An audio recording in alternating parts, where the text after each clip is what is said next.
जय माता दी। नमस्कार दोस्तों, स्वागत है आप सभी का हमारे YouTube चैनल लक्ष्मी शर्मा की कहानियाँ पर। जय श्री कृष्ण। प्रिय दर्शकों, आज मैं आप सभी को सुनाऊंगी श्रीमद् भगवद गीता पाठ दूसरा अध्याय महात्म्य सहित। इस अध्याय का नाम है सांख्य योग। संजय बोले, हे धृतराष्ट्र।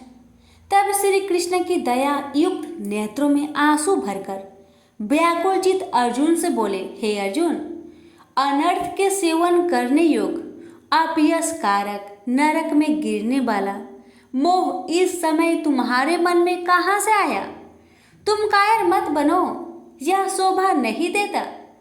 तुम हृदय की दुर्बलता को त्याग कर युद्ध के निमित्त खड़े हो जाओ। अर्जुन ने कहा, हे मधुसूदन, मैं रण में पूज्य भीष्म और द्रोणाचार्य के ऊपर बाण प्रहार कर कैसे युद्ध कर सकता हूँ? इस लोक में महात्मा गुरुजनों को न सताकर भीख मांग भोजन करना उत्तम है, और अर्थ की कामना के लिए गुरुजनों को मारकर उनके रक्त से सने भोगों को भोगूंगा। हम नहीं जानते कि युद्ध में कौन जीतेगा। यदि हम जीत भी लेंगे, लेकिन जिनको मैं मारूंगा उन्हें मारकर मैं तो जीवित रहना भी नहीं चाहता। वही धृतराष्ट्र के पुत्र हमारे सामने प्रस्तुत है।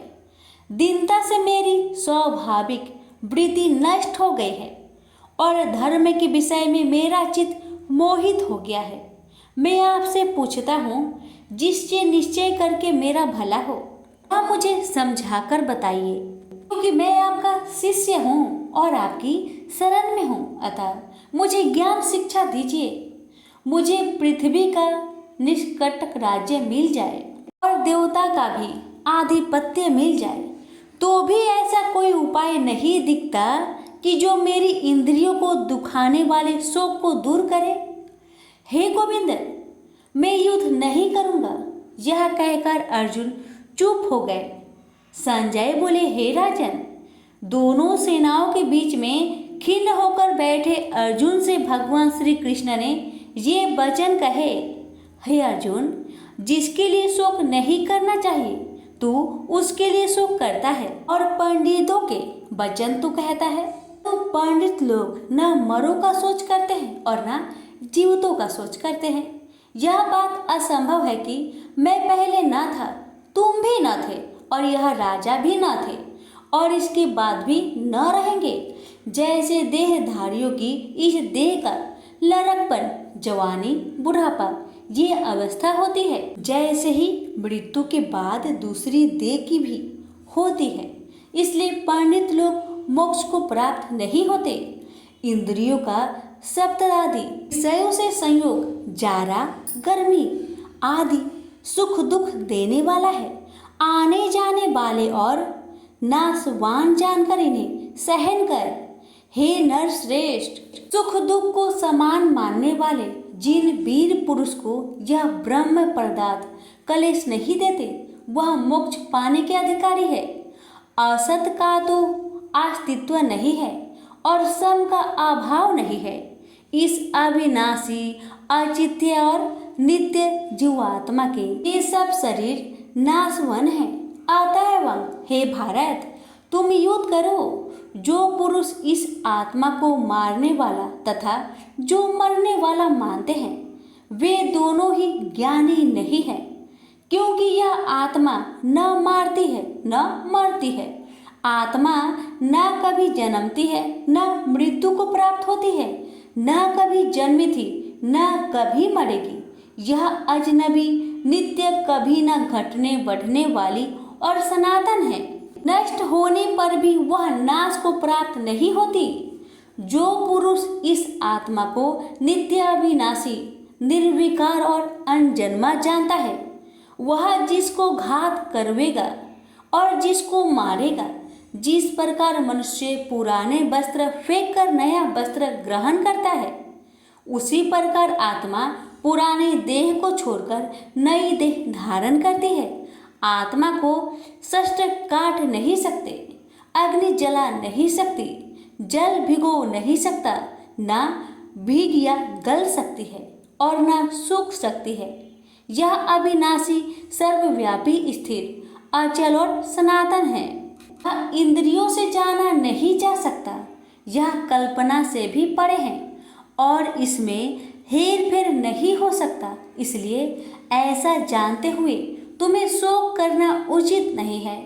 हे महाबाहो, यदि तुम इस आत्मा को नित्य जन्म लेने वाला मानते हो तो शोक नहीं करना चाहिए, क्योंकि जो जन्मा है उसकी मृत्यु है और जिसकी मृत्यु हुई है उसका जन्म होना निश्चय है। अतः जो बात अनिवार्य है उसके लिए सोच करना व्यर्थ है।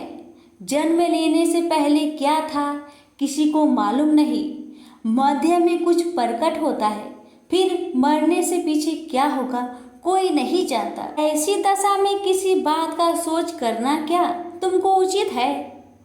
कोई मनुष्य तो इस आत्मा को आश्चर्य से देखता है, आश्चर्यवत मानकर सुनता है, परंतु कोई देख कह व सुनकर भी भली प्रकार नहीं जानता है सबके शरीर में यह क्या आत्मा नित्य अविनाशी है।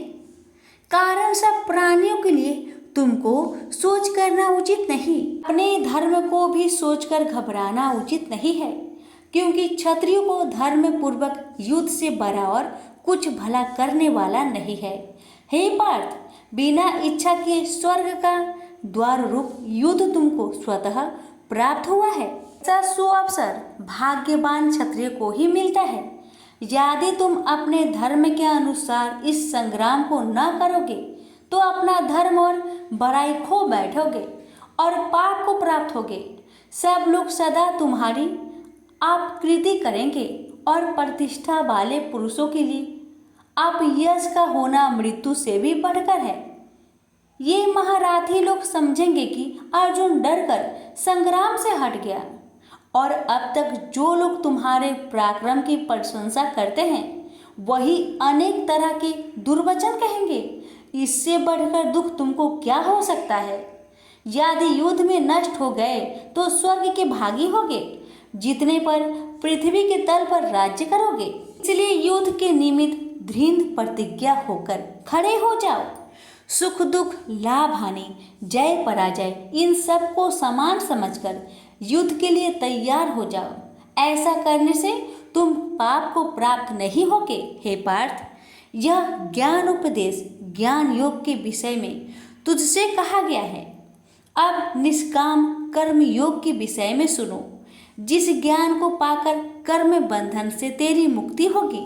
कर्म योग मार्ग में एक बार प्रारंभ किए कर्म का नाश नहीं होता और विघ्न पड़ने पर भी शुभ फल तथा इस कर्म का केवल प्रारंभ ही संसार से छुड़ाकर पूर्व ब्रह्म प्राप्त करता है।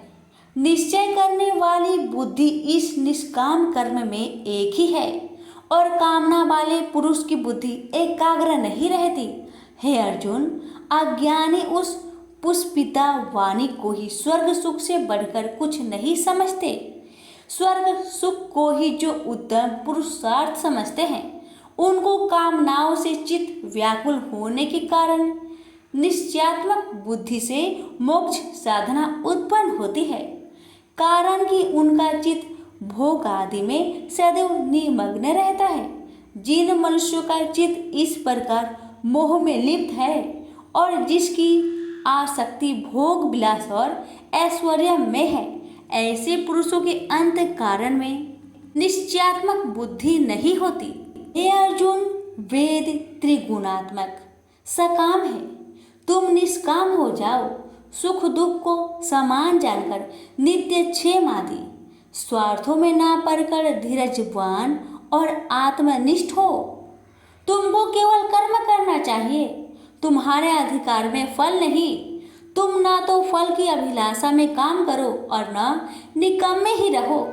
फल की आशा त्याग कर कर्म की सफलता असफलता को समान समझकर तुम योगस्थ होकर कर्म करो। फल की इच्छा रखने वाले निष्कृष्ट होते हैं। काम कर्म करने वाला पुरुष ईश्वर कृपा से इसी संसार में सुकृत तथा दुष्कृत इन दोनों का ही त्याग कर देता है। जो सब कर्मों में कल्याणकारक है, कर्म फल को त्याग कर ही बुद्धि युक्त ज्ञानी पुरुष जन्म बंधन से हटकर मोक्ष को पाते हैं। जब तुम्हारी बुद्धि मोह बन के बाहर निकल जाएगी, तब तुम्हारा मन आगे सुनने वाली तथा हुई बातों से विरक्त हो जाएगी। अनेक श्रुति इस मृत्यु के वचन को सुनने से तुम्हारी बुद्धि भ्रमित हो गई है। जिस समय वह निश्चल होकर आत्मा में निश्चल होगी, तभी उनको तत्व ज्ञान प्राप्त होगा। अर्जुन ने पूछा, हे केशव, आत्मा स्वरूप में निश्चल बुद्धि वाला जिसको कहा है, उनके लक्षण क्या है? श्री कृष्ण जी बोले, हे अर्जुन, जो महात्मा पुरुष मन की कामनाओं को त्याग देता है और अपने आप ही से प्रसन्न रहता है, उसको निश्चल बुद्धि वाला कहते हैं। दुख में जिसके मन खेद नहीं होता और सुख में जिसको आसक्त नहीं होती तथा प्रीति भय क्रोध जिसके जाते रहते हैं, वह महात्मा स्थिर बुद्धि वाला मुनि कहलाता है।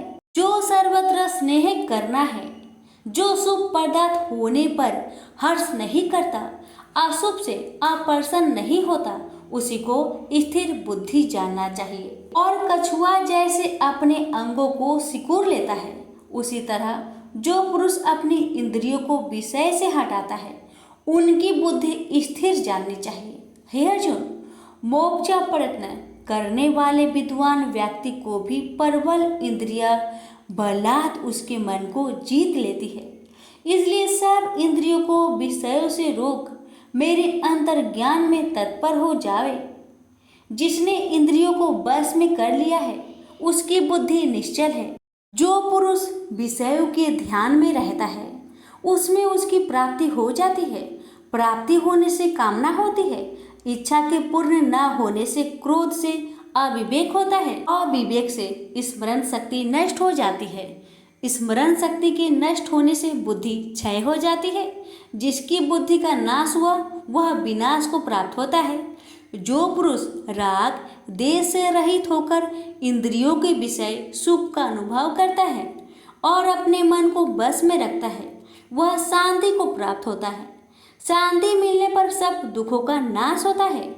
प्रसन्न चित्त वाले की बुद्धि तुरंत निश्चल हो जाती है। जो पुरुष योग युक्त नहीं है, उनको निश्चल बुद्धि उत्पन्न नहीं होती। भावना के न होने से शांति प्राप्त नहीं होती। शांत को सुख कहाँ से मिलेगा? इस कारण हे महाबाहो, जिसने इंद्रियों को विषय से सर्वथा रोक रखा है, उसी की बुद्धि स्थिर है। जब सब प्राणियों की रात होती है, उसमें संयमी जागता रहता है और प्राणी मात्र जिस समय जागते हैं, मुनि जनों की वह रात्रि है। जल से भरे पूर्ण समुद्र में जल भरने पर भी वह अपनी मर्यादा पर ही रहता है। उसी तरह जिस पुरुष में इच्छा ना रहने पर भी अनिच्छा से सब विषय भोग प्राप्त होते हैं, उसी को शांति मिलती है। विषयों की इच्छा करने वाले को शांति नहीं मिलती। जो पुरुष सब कामनाओं को छोड़कर इच्छा रहित होकर विचरता है, ममता अहंकार जिसमें नहीं है, वही शांति को प्राप्त होता है। हे पार्थ, ब्रह्मी स्थिति यही है। ऐसी स्थिति मिल जाने पर प्राणी फिर मोह में नहीं फंसता और अंत समय में निर्वाण ब्रह्म पद को प्राप्त होता है। प्रेम से बोलिए श्री कृष्ण भगवान की जय। पर श्रीमद् भागवत गीता पाठ का दूसरा अध्याय समाप्त हुआ। अब सुनेंगे दूसरे अध्याय का महात्म्य। श्री नारायण जी बोले, हे लक्ष्मी, दक्षिण देश में एक पूर्ण नाम नगर था। वहाँ एक देव सुशर्मा बड़ा धनवान रहता था। उसे साधु सेवा करते हुए 7 दिन बीते थे। तब एक बाल नाम ब्रह्मचारी आया, उसकी बहुत सेवा की और विनय से कहा, हे संत, कृपा कर मुझे श्री नारायण जी के पाने का ज्ञान उपदेश दीजिए। तब वह ब्रह्मचारी बोला, मैं तुझे गीता जी के दूसरे अध्याय का पाठ सुनाता हूँ, श्रवण कर। एक आइली वन में बकरियां चरा रहा था। वहाँ मैं भजन किया करता था। एक दिन रात को आइली अपनी सभी बकरियों को लेकर घर के रास्ता में चल रहा था कि मार्ग में एक सिंह बैठा मिला उसे। एक बकरी सबसे आगे अपनी ओर चली आती देखकर शेर वहां से भाग गया। तब आयली यह देखकर बहुत हैरान हुआ और मैं भी वहां पर खड़ा हुआ था। उस चौराहे ने मुझे देखकर कहा, मैंने यह आश्चर्य देखा कि बकरी को देखकर शेर भाग गया। ये कैसे हुआ? तुम तो त्रिकाल के हो, यह वृत्तांत मुझे सुनाओ, तुम सब कुछ जानते हो। तब संत ने कहा, हे आयली, मैं तुझे एक छिपकली वार्ता सुनाता हूँ। यह बकरी पिछले जन्म में डायन थी। जब इसका पति मर गया तब यह बड़ी डायन हुई। इस सुंदर लड़के को देखे उसी को खा लेती थी। और शेर पिछले जन्म में फंदक था, वह पंछी को पकड़ने के लिए वन में जाया करता था। ये डायन भी वही वन को गई, वहाँ डायन ने उस फंदक को खा लिया था। अब वही फंदक शेर हुआ, वह डायन बकरी बनी है। शेर को पिछले जन्म की खबर है, इसलिए बकरी को देखकर शेर ने समझा कि अभी यह मुझे खाने के लिए आ रही है। तब आयली ने कहा, मैं पिछले जन्म में कौन था? तब संत बोला, तू पिछले जन्म में चांडाल था। आयली ने कहा, हे ब्रह्मचारी जी, कोई उपाय भी है जिससे हम तीनों ही इस अधम देश से छूटे? तब संत जी बोले, हम तुम तीनों का उद्धार करते हैं। ये कहकर संत जी ने जब गीता जी के अक्षर सुनाए तो उनको सुनते ही तुरंत आकाश से विमान आए और उन तीनों को विमानों में बैठाकर बैकुंठ लोक को ले गए। अधम देह से छूटकर देव देही पाई और देव सुशर्मा भी ज्ञान को सुन मोक्ष को प्राप्त हुआ और देव देही पाकर बैकुंठ को गया। तब श्री नारायण जी ने कहा, हे लक्ष्मी जी, जो मनुष्य श्री नारायण जी के ज्ञान को पढ़े सुने वह अवश्य मुक्ति को प्राप्त होता है। प्रेम से बोलिए लक्ष्मी नारायण की जय। यहीं पर हमारी गीता पाठ का दूसरा अध्याय का महात्म्य समाप्त हुआ।